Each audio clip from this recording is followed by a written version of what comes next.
சின்ன சின்ன பசங்கள்லாம் டிப்ரெஷன்ங்கிறது. நாங்கெல்லாம் 90s கிட்ஸ், எங்களுக்கெல்லாம் ஸ்கூல்ல படிக்கும்போது டிப்ரெஷன்னா என்னன்னே தெரியாது. இப்பெல்லாம் 5ஆம் கிளாஸ் பையன்லாம் பெருமையா சொல்லிக்கிறான், நான் கொஞ்சம் டிப்ரெஷன்ல இருக்கேன், என்கிட்ட அப்புறம் பேசு. எங்களுக்கெல்லாம் வானிலை ஆய்வு மையத்துல சொல்ற டிப்ரெஷன் தான் அந்த காலத்துல தெரியும். இப்ப யார கேட்டாலும் ஏதோ மன அழுத்தம்ங்கிறான், ஸ்ட்ரெஸ்ஸுங்கிறான்.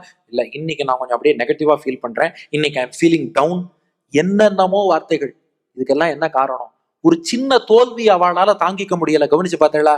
எங்க காலத்துல எல்லாம் ஒரு எக்ஸாம்ல ஃபெயில் ஆனா கவலையே படாமப்பா, ஆகஸ்ட் செப்டம்பர்ல எக்ஸாம் வரும், அட்டம் அடிச்சு பாஸ் பண்ணி போயிட்டே இருன்னு போவான்.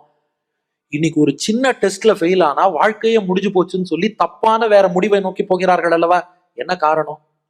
அதுவும் இளைஞர்கள் இந்த டெம்பரரி பிளஷர்ஸ்னு நிறைய விஷயத்தை நோக்கி போற, அதுவும் இன்னைக்கு பாக்குறோம். என்ன காரணம்? மனசுக்குள்ள இவ்வளவு நெகட்டிவிட்டி வந்ததுக்கு என்ன காரணம்? பிரேயர்ங்கிற ஒரு நல்ல விஷயத்தை இழந்ததுதான் காரணம். அந்த காலத்துல ஏதாவது ஒரு கஷ்டம்னா என்ன சொல்லுவா?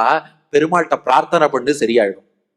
எக்ஸாமுக்கு சரியா படிக்கல, ஹயக்ரீவர்கிட்ட போய் வேண்டிட்டு போப்பா. அதுவும் பாருங்க, திருவகீந்திரபுரம் ஹயக்ரீவர் பாவம், சுத்தி சுத்தி கருப்பு கலர்ல எக்ஸாம் ரோல் நம்பரையே எழுதி சன்னதியே மொத்தமாக எழுதி வச்சிருப்பா.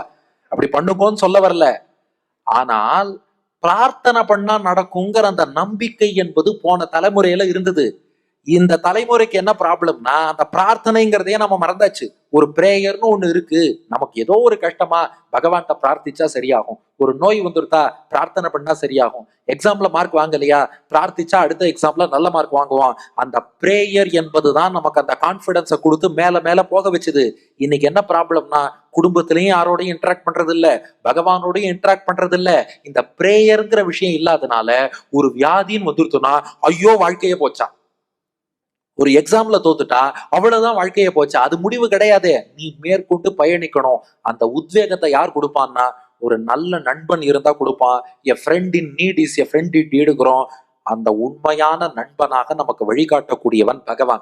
அப்ப அவன்கிட்ட போய் நண்பனாக, எனக்கு இந்த கஷ்டம் இருக்குப்பா, மனசு விட்டு அவர்கிட்ட பேசாம வேற யார்கிட்ட போய் பேச போறோம்? அப்ப தினந்தோறும் அவன்கிட்ட உட்கார்ந்து, எனக்கு இப்படி ஒரு விஷயம் இருக்கு, இதை உரையாடுவது உறவாடுவதே ஒரு விதமான பக்தி தான். அப்படி சொன்னா நிச்சயமாக பகவான் அந்த பிரார்த்தனைக்கு செவி சாய்ப்பான், அதுல சந்தேகமே வேண்டாம்.